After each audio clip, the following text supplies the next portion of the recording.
morning, everyone. Today is April 21st. I would like to call the meeting of Development, Planning, and Sustainability Committee to order. Madam Clerk, can you please call the roll? Present.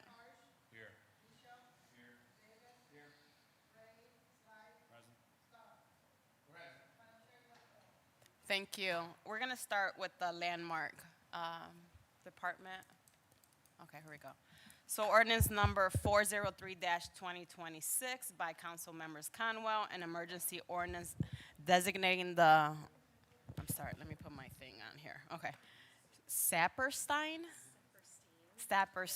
Garage and House as a Cleveland landmark. Thank you. Saperstein. Okay. Saperstein.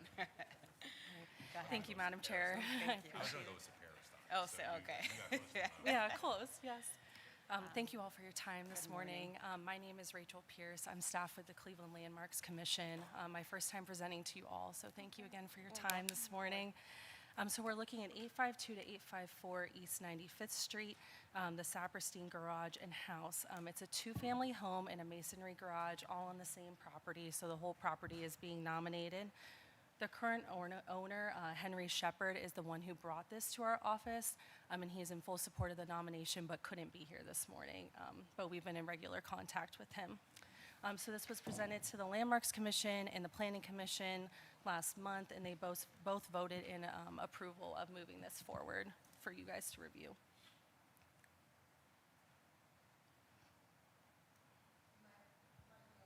Is it off? Oh, is there? Oh, yeah. Thank you. Okay. So this property meets 4 of our nomination criteria, one being eligibility for the National Register of Historic Places. Go a little bit closer so Sure. we can see it. Okay. Yeah, so back in 2021, this was actually submitted to the State Historic Preservation Office, and they concurred with us that this was eligible for listing to the National Register. And so that's one of the criteria this property meets. This is located in the Glenville neighborhood. We have a couple historic districts nearby, as well as some other landmark churches. But in this immediate area, there's not a ton of landmarked properties, so we are interested in, pursuing more landmarks in this area. You can see the general context of the neighborhood has changed in the last 10 to 15 years, particularly with demolition. So the nominated property is shown in the images on the left there, especially the bottom left image from 2022 shows the nominated property and that the buildings on either side have been demolished. So we see a great need for preservation in this area and think this might be a good example of starting there. So I just want to show you all the exterior conditions of the property. This is the garage being nominated. It's just a simple one-story masonry garage with 2 garage doors. And I'll get into a little bit about why we're nominating this property, but just to give you a little flavor, it was the founding place of American Greetings, which is now in Westlake. So that small garage right there? Yes. Oh, Yep. Interesting. And here's the home on that property, a typical Cleveland double, wood siding, wood windows, beautiful columns. You can see that as I move around the property here. Leaded glass Someone live windows. Yes. Okay. So it's a 2-family home occupied by tenants currently. The property owner lives across the street. Here are some interior photos from 2021. We were not allowed access into this property recently because it's tenant occupied. So now to the good stuff. Why are we nominating this property? It's for Jacob Saperstein, and he founded American Greetings.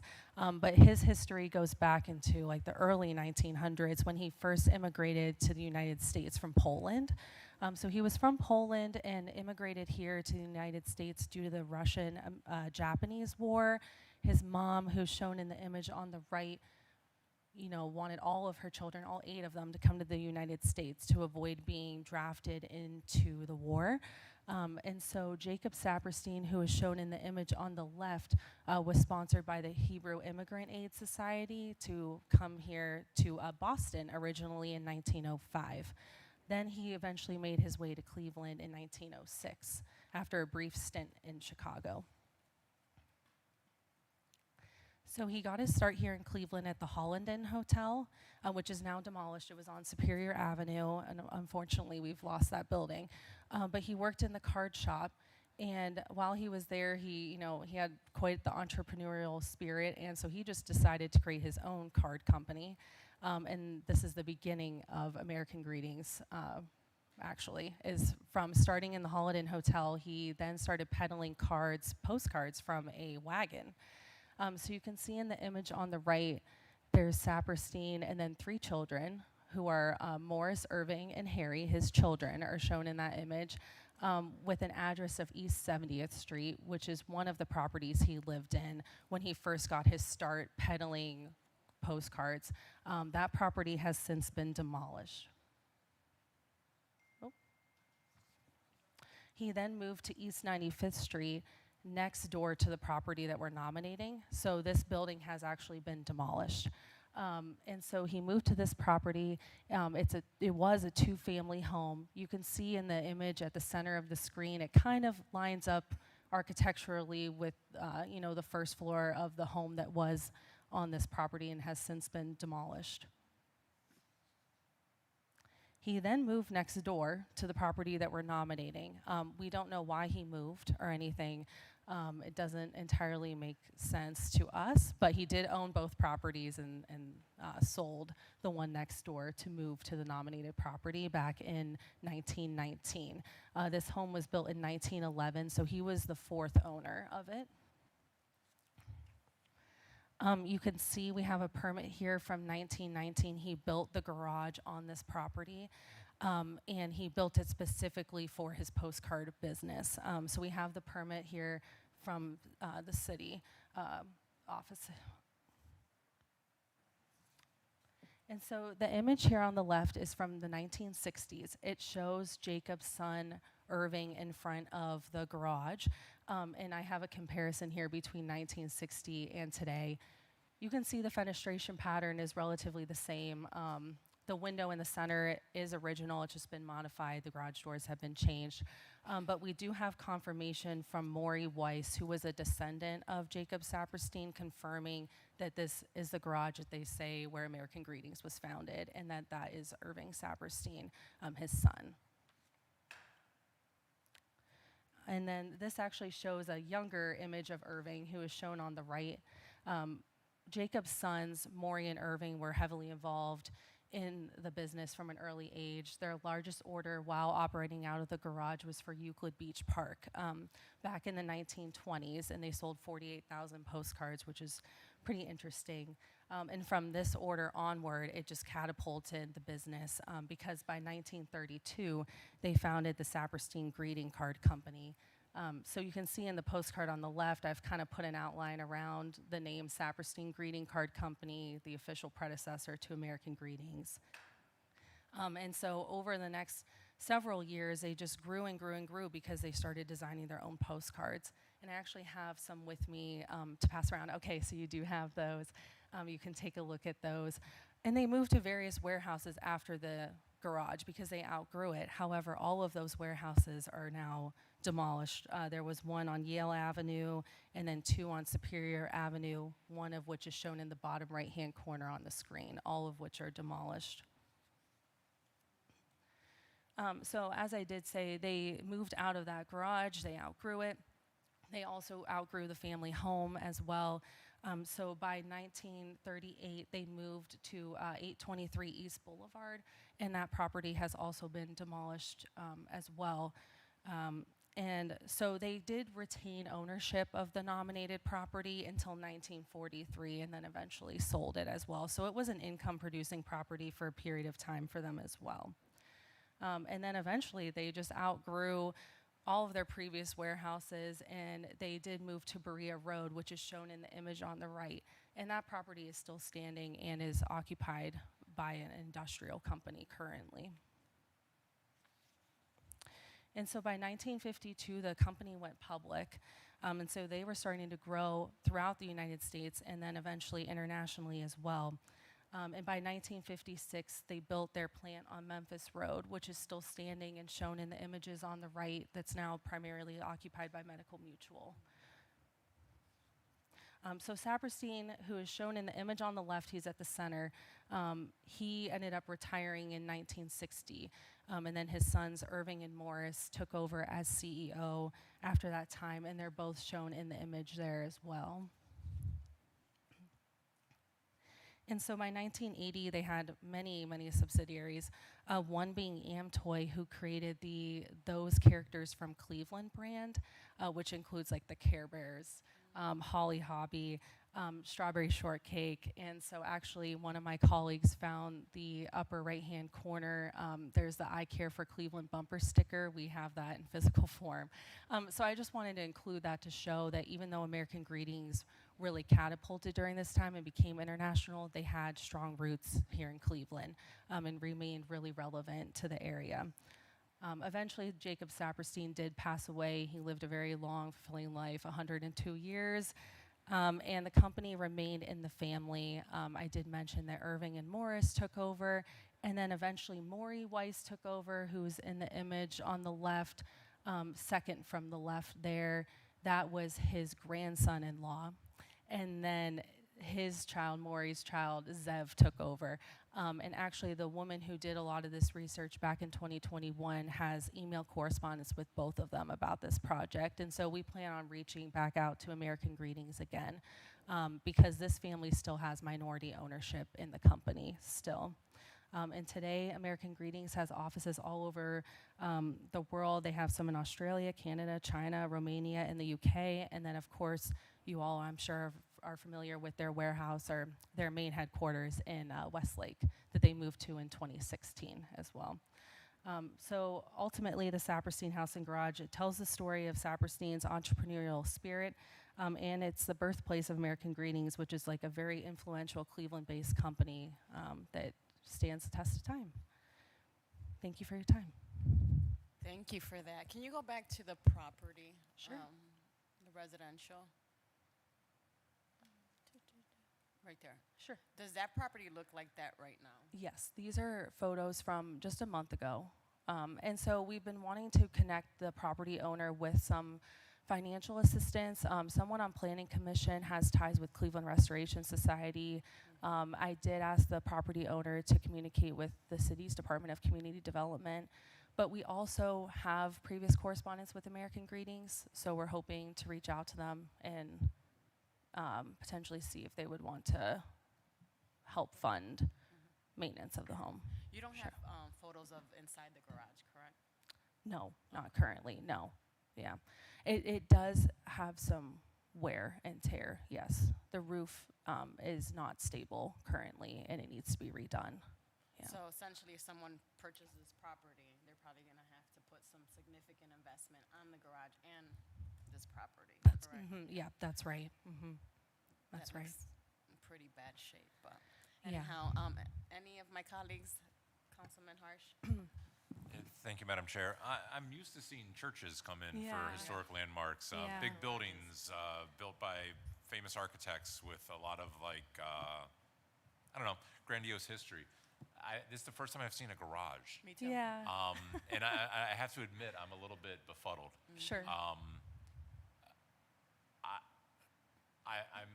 I'm wondering what this accomplishes for the owner of the property. Like, why do they want to do this through the Yeah. chair? Is there a reason that they want to have an historic landmark for the garage? Yeah, through the chair to the vice chair.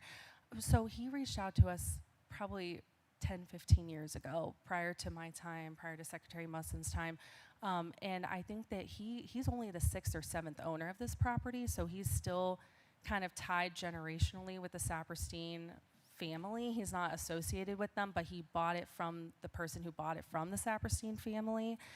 So I think he just wants that memory preserved, and that's been something, a goal of his. I know from our office, we want to see more landmarks in this area. We think this is a great start to getting that accomplished and hopefully bring on more funding for this property to be better preserved and maintained. Yeah. But we think that even if for some reason there isn't funding found to bring this back up to 100%, that at least it can be preserved for a period of time, that we did do some preservation effort by designating it before it would maybe be demolished. So, through the chair, will the designation prevents a demolition from being issued, correct? Like you can't demolish something that's got historic preservation. You can, but we do have barriers in place with our Landmarks Commission and our see. design review process. So unfortunately, sometimes we do have to approve demolitions. I see. But this is something to prevent just demolition happening without any oversight from us. That's how we're looking at it, at least. So through the chair, this gives them a fighting chance at making something out of it in terms of an historic landmark type. I don't know if it's a Yeah. place people would go to visit. Yeah. I don't know if you'd go see Sure. the garage where it all started. I mean, I think this is just the beginning. Through the chair, I'm sorry. This Yeah. is just the beginning. I think there's so many other steps we can take, and sometimes the first step is designation when Yeah. you're in the historic preservation realm. But I think that we see the opportunity to talk to American Greetings, talk to other community, members, other resources like Cleveland Restoration Society, see what we can do to help the property owner. Maybe bring, we could also look into like an Ohio historical marker through the Ohio Historic Preservation Office, try to bring extra, significance. two last questions then. Through the chair, was Councilman Conwell did you talk to Councilman Conwell about that? This is his ward? It is, yes, this is his And ward. what He were did his- sign on the council consent form. Did? He did sign off on that. I was not present. Actually, Okay. Carl Brunges, Okay. Secretary Musson, they talked to him, and he seemed in support of the project. Okay, last question then. Yeah.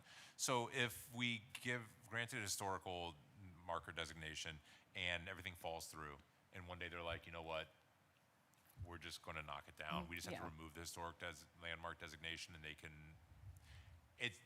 It seems like we're really just sort of like casting a long fishing line, seeing if there's something crazy out there that could be reeled in, and if not, then we could just remove it and they can knock it down someday. Through the chair, we would hope not. I mean, would like, hope of course, not, that's but- not the goal. I understand exactly what you're saying, Yeah. and sometimes that is the reality. I think Okay. even preserving it for a short period of time is a worthwhile endeavor, just, because the property owner is really, I don't know, he's really in favor of this, has been trying for 20 years to get this done. And I also think it just highlights more of our history. So I completely understand what you're saying. But I think we, as staff with the commission, have long-term goals of trying to help this property owner better maintain it or get Wow. more attraction. Yeah. If anybody ever wants to know, I know the garage where Grammy Award-winning band Black Keys first played their show in Cleveland. If we need to go. Yeah, smack- you okay. never know. Yeah. Thank you, Madam Chair. Fine. Yeah, and I would like worry being a neighbor, right? And then not finding resources to rehab or restore Sure. this garage and having to live looking at that, right? Because it's a process for you to be able to get it demoed through the landmarks department. It is, and we do have our design review process for any changes to be done to the property, just in general, to better maintain it as well. But we're a resource to the owner, and we're trying to reach out to other people. But I understand what you're saying. Yeah, this area has seen a lot of demolition in the last 10 to 15 I years. see. Hopefully they could get some paint. At Yeah. least that. Yeah. I agree. Any questions from my colleagues? No other questions? Councilman Bishop? Thank you, Mr. Chair, Madam Chair. I'm sorry. So I guess I was just trying to figure out, like Councilman Harsh, I'm not exact because I'm a little. I've never seen a property like this trying to be landmarked. Has your department reached out to the grandsons? I'm assuming those were his grandsons on the boat with him. Are the Through the chair, grandsons yes. interested in preserving their grandfather's legacy? So they Is were. it just the city? Yeah, through the chair. They were contacted back in 2021 and in full support based on email documentation. I was not here with with staff at that time, but we do have email correspondence. And the plan was to get through the landmarking process and then present this again to them to see, if they want to do anything with the property after we've already gone through the process. So you haven't got confirmation that they are interested. Is that what you're saying? Correct. Interested in giving any financials? Yes. Yeah. We don't have that, but they were contacted in 2021 and excited about the possibility of this being landmarked. but they didn't indicate anything that they would contribute to maintenance of the property at that time. Okay, all right, thank you. Thank you, Madam Chair. Councilman Starr? Yes, just to piggyback on a couple of things for ordinance number 403, 2026. I know you mentioned that the council person is in support of landmarking this property through the chair. Yeah, through the chair, yes. And then also with this current house set up, is it up to code or are there any violations on this property through building and housing or code enforcement through the chair? Through the chair, we did take a look at that. We did see he did have some violations in the past, and we don't know the current status of those being taken back to code. It is tenant occupied currently. Okay, and it's currently occupied by someone through the chair? Through the chair, yes. Okay, and within the standpoint of that, once we landmark this, or if this passed out of committee to become a designated landmark for the city of Cleveland, do we have any plans or funding designated or earmarked for this project to possibly renovate or upgrade it or anything like that? Because just viewing the pictures, it looked like it needed a little bit of love. Do we have any plans from the city support or any plans from the family to support this initiative through the chair? Through the chair, not definitively, but we've looked at multiple paths. We have connections with Cleveland Restoration Society. I have connected the property owner to the city's Department of Community Development. We do have plans to reach out to the descendants who we've been in contact with before, as well as just American Greetings overall to see if they have any interest. Yes, and through the chair, because this looked very interesting, like you heard from some of my colleagues, this is the first time I've seen a property like this to be landmark as far as a house. And also, do we have any other properties or other parcels in landmark portfolio that is similar to this that has been designated landmark?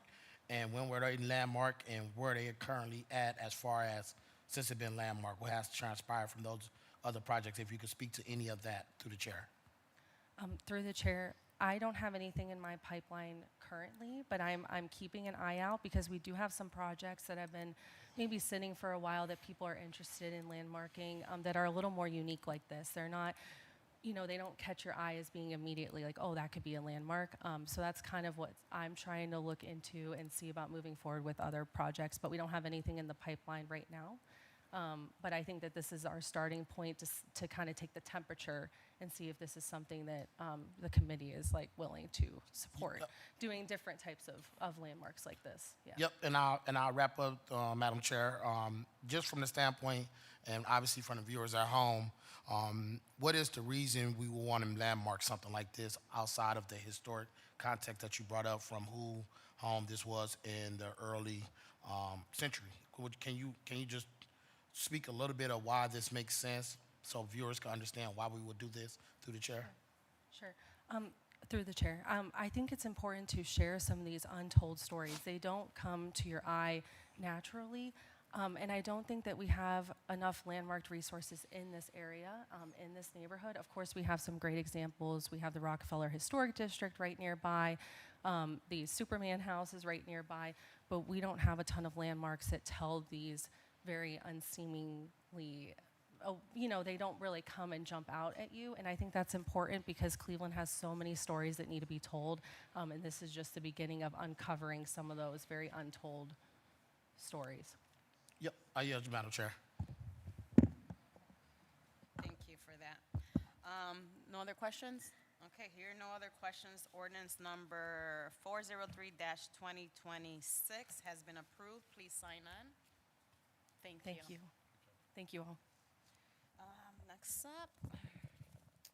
Next up, I have resolution number 375-2026 by Councilmember Starr, Bishop, Santana, an emergency resolution declaring the intent to vacate a portion of Central Avenue.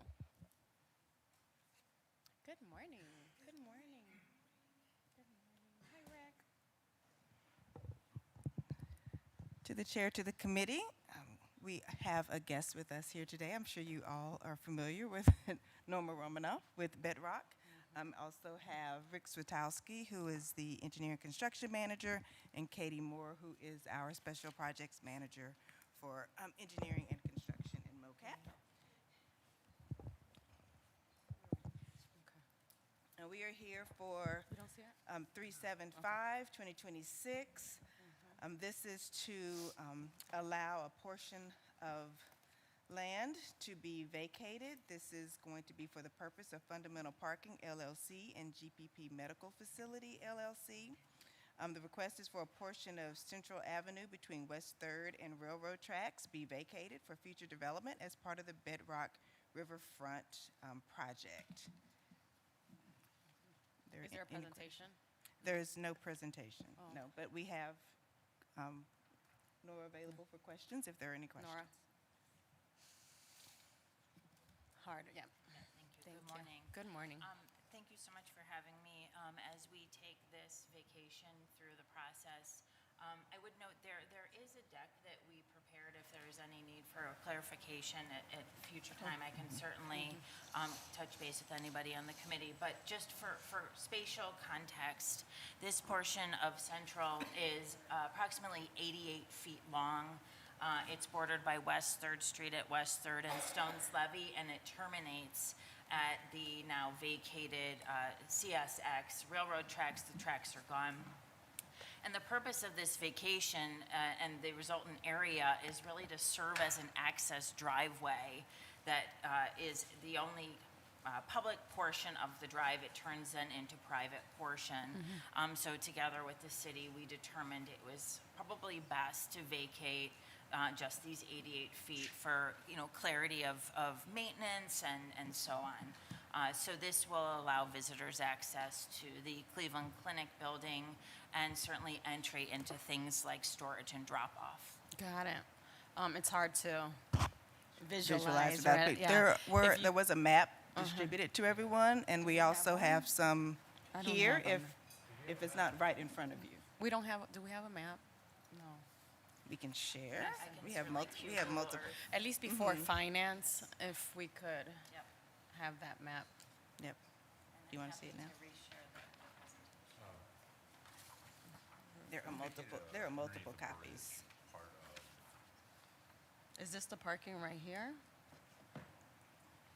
I mean, Yes. I'm sorry. Where are we vacating? Let me give you the black and white Okay. copy, and you can see that better. And you can overlay. So where that hash mark is, that is a portion that will be vacated. So is that city-owned? That's Yes. city-owned, and so we're So vacating. underneath. And is there another, like a LLC taking over, or the city will still own it? Okay. To the chair, as a function of the vacation, the resultant area will then be a portion of the LLC, the neighboring LLC, and that would be Fundamental Parking. So it assumes these 88 feet into the privately owned parking lot and access road Got it. under the bridge. I see it. Under the bridge. Yep. It's in the- Councilman Starr, this is in your ward. It might be my ward. No, oh, it's yours, okay. Yeah, the resolution's mislabeled. We did it in municipal. And it should be Davis on there instead of me. Yeah. Yeah, there's, Yeah. Okay, so this resolution is under council members Starr, Bishop, and Santana, and Davis is not on here. Okay. No hard So feelings. if we could correct that. Okay, Councilman Davis? No, through the chair, no real comments. This is a dramatically underutilized chunk of Central, 88 feet for a much bigger project. So my full support. Thanks for walking me through it. Thank you. Okay, so what does the LLC pay for this? To the chair, the LLC is the LLC that governs the entire Global Peak Performance Center.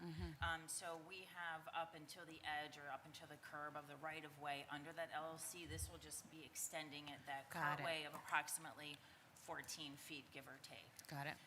So this dimension joins the overall acreage of where we are currently building the Global Peak Performance Center. Got it. Yep. Thank you. Any questions from my colleagues? Okay, hearing no other questions, ordinance number 375-2026 has been approved. Please sign on. Thank you, Thank you. Nora. Thank you. But once again, if you could have some presentation before finance, yes, please. Thank you. Okay. Yes, should I do the midline?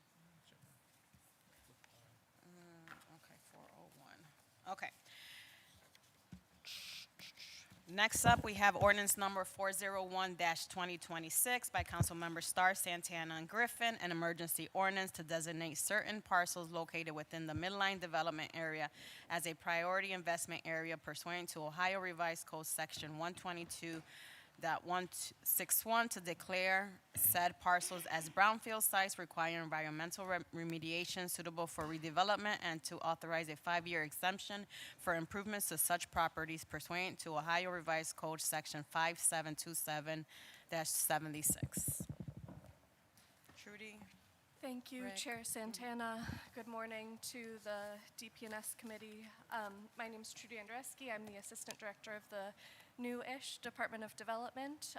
Most of you are aware of the city's collaborative initiative to create and support the Site Readiness Fund for Good Jobs a few years back. Today's legislation will help us bring significant new funding sources to one of the city's largest concentrations of vacant industrial land. So I'll invite our project manager, John Fosbender, to share some brief opening comments and introduce our guests to walk you through this piece of legislation. John? Thank you, Good Madam morning. Director. To the chair, one of the things that the Site Fund has been very, very good at since its inception is buying, assessing, and remediating properties at a torrid pace.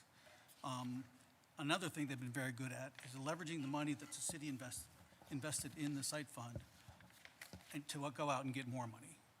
And since the Site Fund and the city have been working together, and the subject of this legislation really is the Ohio Brownfield Remediation Program. The city and the Site Fund have gotten over $12.6 million from that program to support Site Fund projects. And with a priority investment area designation, that opens up to $10 million of funding to the Site Fund. And so I'll turn it over to Rick Barga. He's the property director for the Site Fund. I also have Orlando Grant, who's the Community Relations Director. And we have also Kathleen Carice, who is with TRC. She is has been helping with the specifics of the ODOD program, and she knows just about everything about that program. So I'll turn it over to Mr. Barga. Harder. Yep. Good morning. Good morning, Rick. It's always wonderful to be back at the table. No. I spent many days here when I was back in City Economic Development, and wonderful to be with my good colleague, John Fosbender, and new Assistant Director. So Thanks how so long much. has it been that you've been at the table? Well, I left the okay. city the week that COVID happened. Oh. So I was in economic development for 5 years before that. So thanks very much. We are very excited to be here. We are talking about, as John mentioned, the Ohio Brownfield Program, and as he mentioned, I am joined by my colleague Orlando Grant from Site Readiness Fund and Kathleen Carice from TRC Engineering, who is our environmental consultant. So I will defer technical questions to her. We're excited to be working on this project. This is a special designation that the Ohio Department of Development was opened up with the rules that were created for the Brownfield program as of this year. It is a new designation, a new rule that, as John mentioned, will allow us, the city, to designate an area and then apply for up to $10 million of brownfield funding. Brownfields, I think, as everyone knows, are former industrial sites that are contaminated, vacant, and require remediation. Brownfield funding has become increasingly limited with changes in administration. And over the last few years, the state has actually changed the rules of the program a number of times, requiring us at the Site Readiness Fund and with the city to be very quick and nimble to understand how we can access those programs. As John said, we've been very successful in receiving about $12.5 million for out of the state so far, but this new designation will help us apply for up to $10 million of additional funding. I would note that this designation is really what we believe the state is trying to figure out how to allocate funds towards abandoned coal mines out in rural areas. But because of the complicated nature of industrial sites, the history that is required to be put together by our environmental professionals, and our ability to submit an application, we believe that we may be the first in the state to designate a priority investment area. The state has 90 days to review that application and then give us feedback in which we can then apply for the funding. So this legislation would designate about 52 parcels, around 89 acres, that is largely in the central neighborhood, an area where the Site Readiness Fund, along with the city, is working very proactively on a number of different industrial sites. The one thing that we would like to note, which I believe there might have been some questions on, the program includes a 5-year tax exemption, but this is only for tangible personal property. This is not a real estate tax or a property tax exemption. Any real estate development that would come from the remediation of the site would have to come back through council to receive any type of property tax exemption.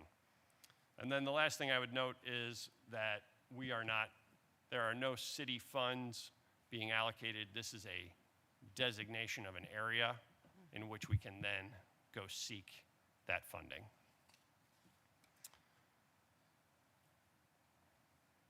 That's it? I think that's it. Does any of your colleagues want to comment or add on? No? Okay. Well, Rick, first of all, I want to thank you for taking time to meet with me and help me understand the process. I do want to ask, just for our viewers, why Midline, right? Why these parcels? Why this neighborhood? Does this align with the overall, administration's plan for development? That would be one of my questions. Second question that I have here, as I was looking through this. Yeah, if you could just answer that one first, and then I'll go through my notes. Absolutely. Why this area? So we've been working very hard to look across the city, and we have been working very proactively on a number of projects in the central neighborhood. This is a historically disadvantaged neighborhood, not just from a residential component, but also from an industrial brownfield redevelopment position. These abandoned factories and vacant industrial parcels contribute to a number of different health conditions that we see that are prevalent in our neighborhoods. And we believe that this collection of industrial sites is contiguous and is the best of available sites for us to apply to this program. Okay, what's the timeline after if this is approved? What is the timeline for you to apply? And then how long is the application process when you hear, did we get the approval? Great question to the chair. We have, once we submit the designation, the state has 90 days. The state has actually not opened the application round yet. So once the application round is open, which we believe is going to be in June or July, which would put us right up against the timing window, then we would be applying for the grant funds. Got it, July. So through the chair and maybe director, you could answer. We provided $50 million, right, for the site readiness field. How does this align, the 10 million with the 50 million? what does this look like? And how are, like, any future business is going to be chosen to be able to build in this brownfield? Chairwoman Santana, I'll provide a quick response and then also ask our Brownfields manager to shed any additional light on this. The seed money provided to the Sites Fund was always meant to continue to try to leverage as many external sources as we could. So we want to take advantage of those opportunities whenever they come across, and this is a very unique one. I want to emphasize that without a PIA designated in the city, we would still only be able to be applying to the state for $1 million per project. This opens us up to a great opportunity to leverage up to $10 million. So that's the purpose behind this. Madam Chair, this is also, I've had the good fortune to be working with the Site Fund since before its birth here in the city. And Rick and I and his team, we've been working together pretty closely ever since that time. And as the Site Fund and the city were looking at what might be available, what is so striking is that the midline is two sides of a railroad tracks that had been historically industrial through central, a neighborhood that has seen industrial jobs leave decades ago. And so the opportunity to have such a concentration of brownfields being addressed and being investigated, remediated, and prepared for redevelopment is at this scale is pretty remarkable. It's fully consistent with what we are hoping the Site Fund would be able to do, and I think the Site Fund can speak to this, but they've done gangbusters trying to looking at assembling, buying properties throughout the city to. Oftentimes, you can't just buy a single parcel and have a site. You have to assemble a number of different parcels that are owned by different people, and it can be pretty challenging. But they've become masters at that, and they also work with some of the best consultants, environmental consultants in the state, if not, they're nationally known, who have been doing a really efficient and solid job at trying to figure out what the environmental conditions are at these sites, so that we can figure out what we need to do about it to make them developable as new industrial sites where we can bring work and jobs. For the application process, Rick, do you have to identify a business that may be interested in building in these parcels, or? Through the chair, we do not. But I would invite my colleague Orlando Grant to talk about some of our the industries that we are trying to attract and the types of jobs that we are looking to create for our Cleveland residents. To the chair and to the committee, good morning. To piggyback on what it is that we're trying to do, ultimately these designation will help us. One, it's kind of a twofold process. One, it will give us the necessary resources to begin the foundational work for us to begin laying the groundwork for developers, for entities to come into the city. And then the second aspect of that, which will then also give the foundation for developers to bring in potential jobs that will ultimately lead to a new economic engine being driven for the city that will benefit the city, that particular neighborhood, as well as opportunities for employment, for generational wealth for the individuals that will take advantage of that. And that could look in a multitude of different ways, whether it begin leading, for an example, if we were to bring in a housing developer, a modular housing, those individuals that can work there could be individuals from that city and also specifically from that neighborhood that has been historically disinvested in over many years. And then also opportunities we have a unique opportunity where residents could take and particularly become part residential owners of these particular companies and entities coming into the city. So it has a multi-pronged approach where we can create infrastructure where individuals can come in and develop for particular employment opportunities, jobs, as well as generational wealth pathways for not only residents of that community, but residents in the city of Cleveland that will have long-term impact for that particular area. Okay. But I'm guessing that you have a list or maybe potential businesses that are interested, right, and moving. I'm curious to know, I know people are gonna think I'm crazy, but let's just say a developer wants to open a detention center. Does that have to come back to city council? Once we approve this, once we apply and, you know, you get the 10 million, what is the process to get a business in or for us to approve or not approve something? Through the chair, did you say a detention center? Yes, detention center. I mean, it's happening in other states, Like right? like a jail? Like a ICE detention center. Okay. No, through the chair, not at all. The sectors that we are particularly working on recruiting are in manufacturing and production. And so those types of quality jobs that pay good wages for our residents. So think food production, as Orlando said, think modular housing, construction, think, we are not talking about data centers, and we are not talking about logistics companies.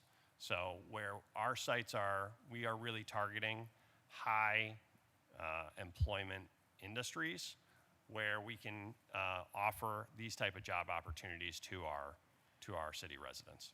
I'll just add to the chair two things. One, this funding is purely to prep sites for development. So any project that is still seeking city incentives for the project itself will absolutely be coming through city council, as well as through the full entitlements process that's required of any project. So there will be many more conversations once specific projects are proposed. Got it. Thank you. Councilman Harsh, anyone else? Thank you, Madam Chair. I think I understand what's going on. From a 30,000-foot view, basically Cleveland is home to dozens, if not hundreds of acres of dirty land. We've got dirty ground where we used to have factories and they dumped pollution, they dumped chemicals, they dumped contaminants, they dumped all kinds of nasty stuff that makes it really unattractive for somebody that wants to build something new on this vacant land that we all drive past every single day to get down to City Hall. And so the state of Ohio had recognized many years ago that a brownfield remediation fund would be a good way to clean up dirty land. However, the state also likes to change their criteria for how you apply for brownfield remediation funds rather frequently. So we always have to adapt and change and be ready to meet the needs of the new application process. I know this, Madam Chair, because I just applied for brownfield remediation funds for a project in my neighborhood where we've got an oil tank, a gas tank underground from back when people used home heating oil and bought it down at the local store. And this thing is just sitting underneath there and somebody's got to pull it out of the ground. And it certainly doesn't want to be the developer. So you get brownfield remediation money. But that was 2 years ago, and now they've changed the game. So I think I have two questions here, and I do understand that this corridor is a very active thought center where we're seeing a lot of food production go into the central neighborhood. We're seeing some jobs coming back, so this corridor kind of all fits neatly. So here's my two questions through the chair. How many priority investment areas can the city designate? This being the first maybe in the state, but is there a number, a cap? If we do this, we're done, or is there like 3? Or through the chair, is there a number on that? Through the chair to the assistant chair, Yeah, Councilman. Chris. Chris. The city could technically designate as many PIs as they want. The question then would become, are we competing against ourselves in Columbus? The amount of acres that we have assembled here is unique. That is contiguous land. But technically, I think that, and I'd invite Catherine to comment, technically we could designate more than one PIA. However, I would note that the timing of such may not allow for other PIAs to actually get approved before the application round of this year. If in the future there are other But through the PIAs. chair, there is nothing to stop us if 2 years from now, 3 years from now, the program is the same, and we're like, you know what, there's also a big brownfield that we would like to designate a PIA over, you know, I don't know, Bel Air or something. We could add one later if we wanted to. Absolutely. Okay. That's all. Next question, through the chair. Is there a financial ask here today? Are you asking us to designate, allocate money for this, or are you just asking us to give you the designation so that you can go do your thing? Through the chair to Councilman Harsh, just the designation. Okay, so Madam Chair, this is a revenue neutral proposal. They're not asking for money. They're asking for designation so that they can go out and pursue money. This sounds like a great thing for us to be doing. It sounds proactive. It has my full support, and thank you all for coming to the table with it today. Agreed. Councilman Starr, this is in your ward.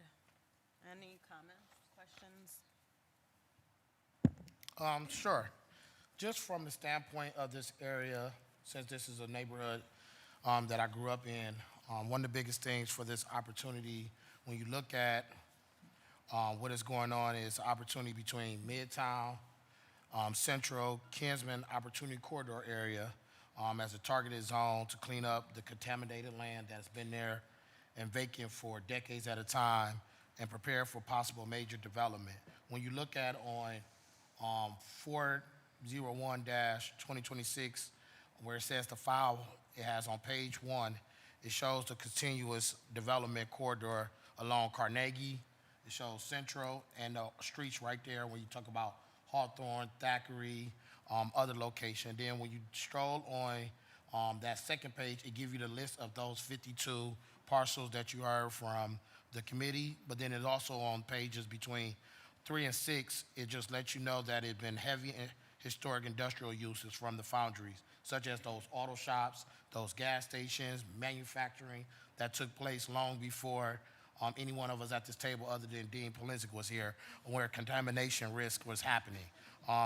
Many sites like this require a lot of cleanup. You know, you can't just say, bring a developer to an area and say these parcels are available without being able to provide some assistance. So being able to have what we call is that the PIA, which is the Priority Investment Area, actually helps us unlock funding that you can get from the state. In addition to federal funding, you also can go from Ohio EPA, Jobs Ohio, and federal infrastructure funding to be able to help and also assist with those tax credits that are instrumental into environmental cleanups as well as the development. So therefore, with this being accelerated from site readiness, one, you have a couple different phases, phase 1 and phase 2, from that environmental assessment. Then you also have that cleanup planning, and then you have the prep for infrastructure, which is going to help this area so you can attract those developers and obviously reduce the risk from private investment, and then also make land shovel ready, which can show to other individuals that Cleveland is ready for development, especially in particular Ward 5 and what the next development actually look like. So I do support this initiative because we have the land in Ward 5. It's been vacant industrial land. It's been contaminated sites sitting unused for decades. But then also this is an opportunity to convert liabilities into economic opportunities in that neighborhood, which I've learned from this committee, the members here who've been talking to me the last, I say, a couple years about this actual opportunity. So, you know, I just believe that once this is clean, we can get the right manufacturing, the logistics all together, the clean energy, the green industry that I hear from my colleagues oftentimes, and then just bring that commercial mixed-use development, which is something that is a top priority since I serve as the Workforce Education, Training, and Youth Development Committee Chair. And it also create those real job pipelines for Ward 5 residents and residents of the city of Cleveland. And like I said, this is a major, major opportunity. This is a corridor that sits right along, like I mentioned earlier, you know, that Carnegie area, the Central area. But then it takes it all the way to Opportunity Corridor, where you're talking about East 79th area. So it's a long designated area, but it also is a way to really, really clean up and reduce environmental harm in our neighborhoods to bring the right project. And when I think about this, I just do have a couple questions. Obviously, with this timeline and this time frame, when you know, what can we actually start to believe or see when cleanup will actually begin in this area once this is designated through the chair? Through the chair to the councilman. Great question, thank you. First step would be to get the designation approved by the state. The second would be to apply for the funds, and then the third would be to actually receive the funds so that we could start the remediation. The application round will open sometime later this summer when we would apply, and I don't believe that we would hear announcements of awards until probably the beginning of 2027. It's traditionally been when ODOD gives us our announcements. So I would imagine the spring of next year, if everything falls into place. Thank you. And from that standpoint, you know, equity in hiring is a top priority for me. When you talk about this cleanup and this initiative, will there be local hiring requirements for this project? I know Mr. Grant spoke about different opportunity and investments from the residents in the neighborhood. Is there some things that we're going to have in place that require those local hiring requirements on this initiative through the chair?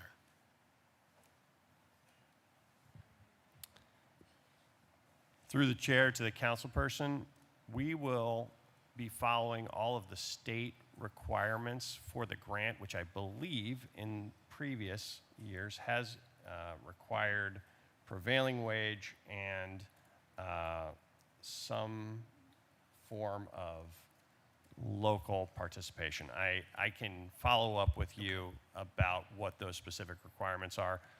On some of these larger grants, the $7.5 million grant that we received from the National Acme Program, I know that we worked hard to try to reach out to minority contractors for them to be able to bid. So we will continue that good faith effort and working through our partners at GCP, COSI, OEO, and everyone to make sure that those opportunities are published.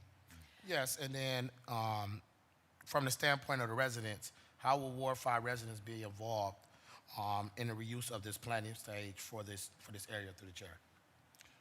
And I can, if you don't mind, to the chair, to the councilman, thank you for the great questions. And just to lay the foundation, we've been working really close over the last year or so with Tyson Mitchell through the community benefits agreements, and we're kind of modeling ourselves to look at those best practices to not only identify, but to leverage opportunities to empower local, not only Cleveland resident-led businesses, but minority and female-led business as well. Not making sure that everyone has that equal opportunity, equal footing, but also as a part of that further down the road, we are continuing to, as we develop all of our projects, look at residents, specifically even residents in that particular area, that they can be empowered through our community engagement efforts. We've had approximately, since our inception, maybe about 6 or 7 community engagement efforts, including working with young people at East Technical High School that are a part of this effort, a part of the planning and development that's going to help not only elevate from their perspective and from their experience and what they would like to see from their neighborhoods, but also using their experiences because they live, work, and play in these neighborhoods. And how can we use that experience from what they are going through on an everyday opportunity to help structure businesses to come into that community. And we also work with we had several resident engagements. We've working with faith-based institutions that are in that community. So we're trying to check all of the boxes to make sure, not just for the person, just to see, make sure we're doing our due diligence, but also making sure that they have specific buy-in as to terms what they would like to see in their neighborhood to help create that buy-in and ownership of what's eventually going to take place. Thank you, and Madam Chair.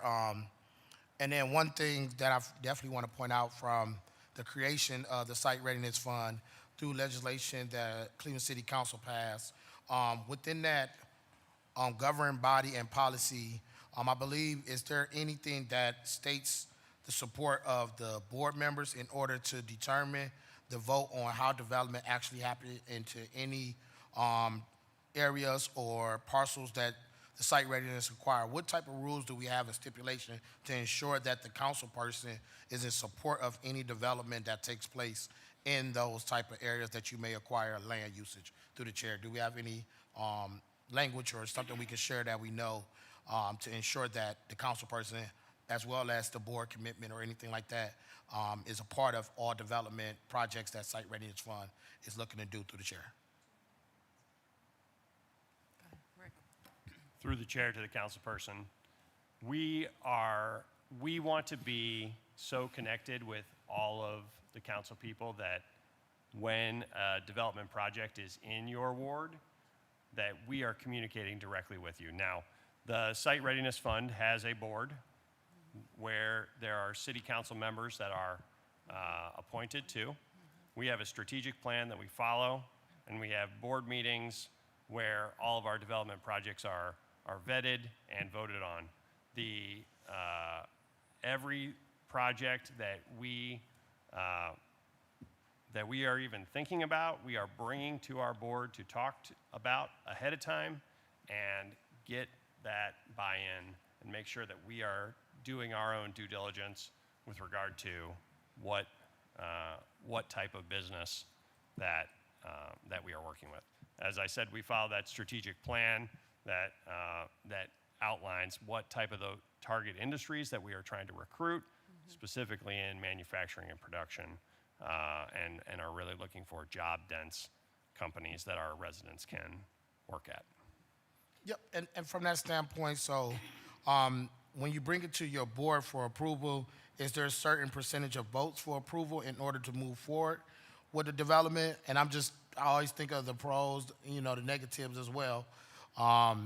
Say, for instance, if you have a 6 or 7 person board and 3 of them are in opposition and 4 of them are opposition, and so happen to be a person that's on the board that is an elected official, how do you proceed from your board rules to ensure that the development either goes or doesn't happen?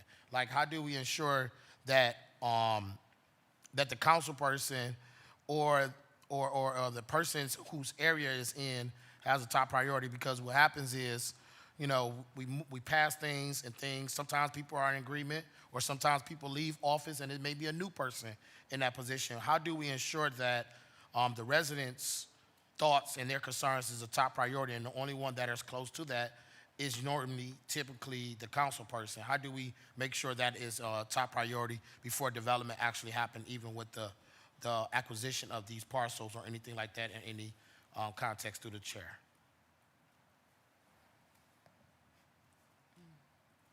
Through the chair to Councilman Starr, I think we're happy to work with you to get the specifics on sites, funds, boards, standard operating procedures and all of that information. From a city perspective, though, any project that moves forward, again, would still require council approval for any kind of incentive, so we would be working directly with you on that at the front end before someone is even committed to, as well as, of course, the standard entitlements process. So that's what we can do and commit to, of course, from a project-based side from the city end, and then happy to provide, work with Sites Fund to get more details on their decision-making process to you.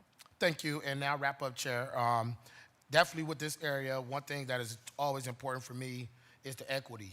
And what I mean by that is that has been a predominantly African-American neighborhood. We're not about to just have a whole bunch of developers that don't look like the community just developing, and we don't have no equity as far as African-American developers being participating in this type of initiative. I also would definitely say the CBA agreements must be intact, and it must bring opportunities. I'm not just supporting no bland CBA and just saying that is cool. We're going to make sure we do what's right for an area that has been left vacant as a eyesore and not cleaned up for decades. So in order for me to support initiative, there are certain things that I definitely have to see in a project, including the actual CBA that actually makes sense for the residents. So I look forward to working with Site Readiness Fund as well as council colleagues and different departments in the city to support this initiative, because we know that this area over in Central, Carnegie, parts of Euclid, all the way to Opportunity Corridor have been left vacant for decades, and we need to do something with it. And this is just a great opportunity for residents to see how City Hall, as well as a nonprofit organization, is working together to bring this to them. So I thank you, Chair. Thank you, Councilman, and let's just hope that we receive the 10 million, right? That's the first start. But thank you. I mean, this is one of those pieces that makes me proud of being a chair at such in such a time, because I mean, I would love to see a future business there where residents are working and they're walking to work. So that's what I envision. Good luck on the application process. I don't hear any other questions. Oh, you have a question, Councilwoman Gray? Thank you, Chair. I just have a question pertaining to the information that Council Starr just shared. My interest is an area that I have inherited per se, with a lot of industrial and commercial businesses over in the Bessemer area per se. I have met a lot of the owners who own those businesses in that area. And also, prior to that, I have walked a certain area with Orlando. I walked a certain area over there with Orlando on the 93rd Strip, pertaining to connect the Bessemer to the industrial and commercial area that I have per se. A lot of those businesses, Chair, to the team, a lot of those businesses are inhibit with some activity that the owners are still running over there. But a lot of those commercial, industrial businesses are also shut down. So due to this fantastic information you guys are sharing on the borderline of what you will be doing in this Midland area pertaining to Front Street industrial brownfield cleanup, as in the 55th corridor of the Midland that Councilman Starr have per se, would this be effective in that industrial commercial area of the Bessemer area that's half horrific and the other half are operational? Would this be effective in what you're doing to submit an application for brownfield? And also, to the second half, a question to Orlando, would your site readiness plan be effective in that area too? Chair, to the team. Through the chair to the councilwoman. Thank you so much for that question. The Bessemer corridor weighs largely on our minds. We have many strategic areas where we are trying to do active brownfield redevelopment. There are 4,000 acres of disinvested brownfields in the city of Cleveland. It is roughly a $3 billion cleanup to do everything. We have, as you know, we've made strategic investments in the Collinwood area. We're looking at Central right now. Bessemer is right there. We have made one strategic pickup in terms of acquisition, and we are working on the cleanup, which I think you saw with Orlando.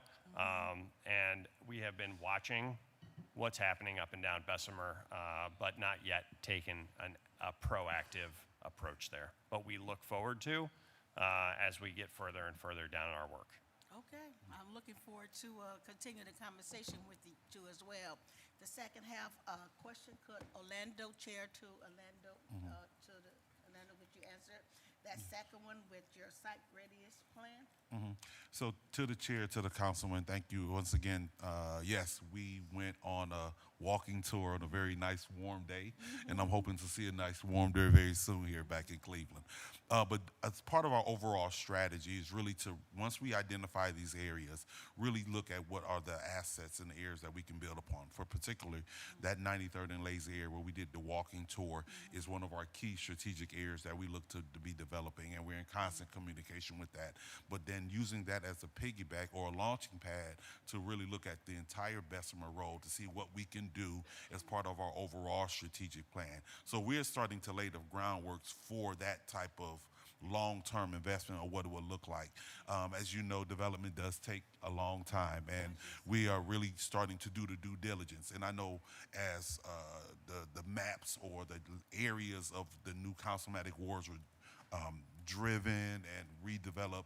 You know, you coming into the area newly, we're starting to build those relationships to help develop, to see what it is that we want to ultimately have in those particular areas. And then working alongside not only elected official, current business owners, absentee business owners or owners of those properties, and then how we're going to cultivate an environment where we're all working together to have long-term impact. But the ground foundation is being laid as far as our communication, and then we're looking at other opportunities to connect with those current business owners to see what it'll look like on Bessemer throughout that entire area. Okay, appreciate it. Thank you very Appreciate much. the answers. Thank you, Chair. Appreciate you, team.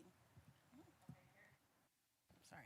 Here are no other questions. Ordinance number 401-2026 stands approved. Please sign on. Thank you, Rick. Thank you, Trudy. Thank you, John. Thank you, everyone. Thank you, Chair. Thank you, council members. Last but not least, we have ordinance number 402-2026 by council members Slife, Santana, and Griffin, an emergency ordinance authorizing the Director of Development to enter into a loan agreement with Guardian Structure Technologies LLC or is designate to provide economic development assistance to partially finance the acquisition of machinery and equipment associated with the company expansion to building located at 18105 Cleveland Parkway and other associated costs necessary to acquire the machinery. Thank you, Chair Santana. We're here seeking authorization to, again, provide an equipment-based loan for a growing manufacturing business that we're excited to be able to support, who will both be retaining and expanding employment opportunities within the city of Cleveland. I invite our project manager, Bobby Bruno, to introduce our guest and walk us through the project details of this loan. Thank you. Good morning to the chair and to the committee. Happy to be here with DJ Keehan from the ownership team of Guardian Structural Technologies and to bring this project request forward today.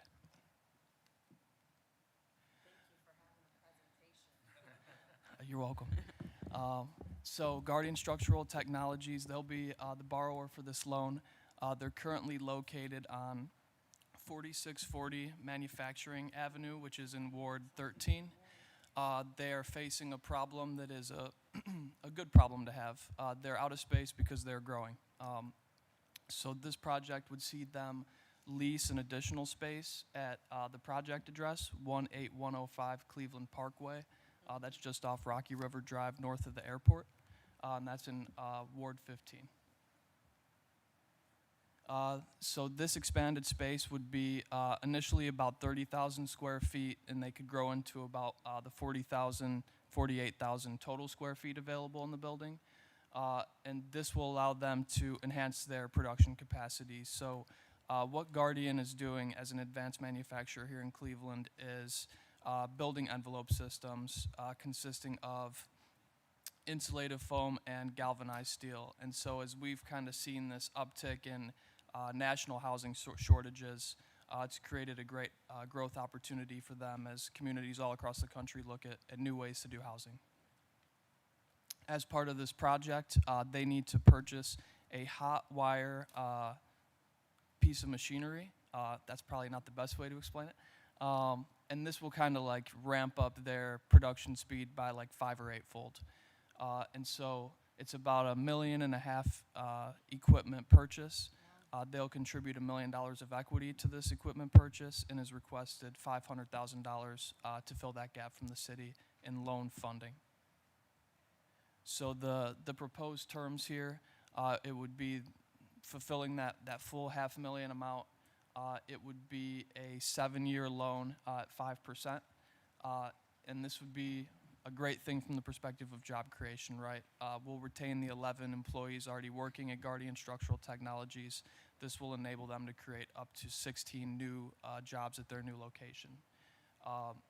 There will be a corporate guarantee. There are 2 personal guarantees from the company. So between sort of those things and their equity, they certainly have a lot of skin in this project. And to secure the city's position in this deal, they'll get a first position lien on the equipment purchased. Sort of spoke to, bless you, spoke to the jobs. That will help us retain just over $600,000 in annual payroll. It'll create almost $1 million in new payroll in the city. That's just over $60,000 per new job created. And that will give us a boost to the income tax base of about $24,000 a year. This is a key sector as designated by the department in the city. And this loan will be subject to Chapter 189 fair wage employment. With that, happy to answer any questions. Thank you, Bruno. I know that you have the overall annual payroll cost, but I mean, how much does these jobs pay hourly? Roughly $30 an hour. Oh, good. So good. Okay. Let me see. And I think you answered my how many jobs. Is any of this loan forgivable at any point if they meet any goals or? There's no balance of this loan that's forgivable. It's fully amortizing. Okay. I'll start with Councilman Slife. It's in his ward. And then Councilman Hart. Thank you. I don't have anything significant to add, just that I'm very supportive of the project. I'm eager for the investment. This is a part of the ward where we've been really trying to lean into the opportunities that exist for this and other manufacturers. So I'm very happy to see this going and fully supportive. Thank you. Got it. Thank you. Councilman Hart. Yeah, thank you, Madam Chair. I've had the opportunity to tour Guardian Structural Technologies' current location and see their operation firsthand. It's a very, very fascinating process that they have there for building panelized housing. And I'm very excited to support this, and I'd like to ask if I can be added as a co-sponsor for the legislation as well. Do have a couple of questions. Are those garage doors big enough for you? If I recall, you guys have like massive, when your trucks come in, yeah, right there. Are you gonna need to put in bigger garage doors? Through the chair? Chair, yes, we're going to actually, Oh, thank there you. you Through the chair, we're going to add that far door on the left-hand side. It's going to be a dock door, so we'll actually be able to drive right in. Yeah. And then we'll loop around, and we'll actually, unfortunately, we can't get out the backside, so we'll actually have a turnabout in there where we drop the trailer off, load it, and then take it out through that same door. So that'll be probably a 22-foot door. Okay, okay. Yeah, if I recall, you have bigger access doors, and that was just one thing that crossed my mind. Through the chair, I also believe the hot wire cutting system, wasn't that developed by you? Didn't you all come up with that? And you hired through the chair, you hired a manufacturing company to build that device for you. Through the chair, yes, we use Bosch Engineering, so Bosch Roth-Ross is the engineering company that we use, but yes, we engineered it through them. We have the patent on the piece of equipment. Right. So, Madam Chair, when we talk about advanced manufacturing, they're actually innovating new techniques for building panelized housing here on the west side. It's very interesting what they're doing. And I know that some of your houses were recently built through the chair. Could you tell us where, it was at Elwell, I think? Through the where chair, yes, it's on Elwell, through Habitat for Humanity. Right. We're doing 3 houses there. And through the chair, are those houses done? Can people walk through them? Are they up? Through the chair, no, they're just now being roughed in now. Okay. But in about 3 weeks, 4 weeks, we can get a tour through them. Okay, through the chair. I don't know whose ward that is. I don't know if is that Councilman Gray? My ward right now is Griffin. Okay. And that's Pope Leo, those homes on Elwell. That's the Pope Leo village that you're building. Nice. Right, with Habitat for Humanity. Yeah, at 102, through the chair, through 102, Yeah. yep.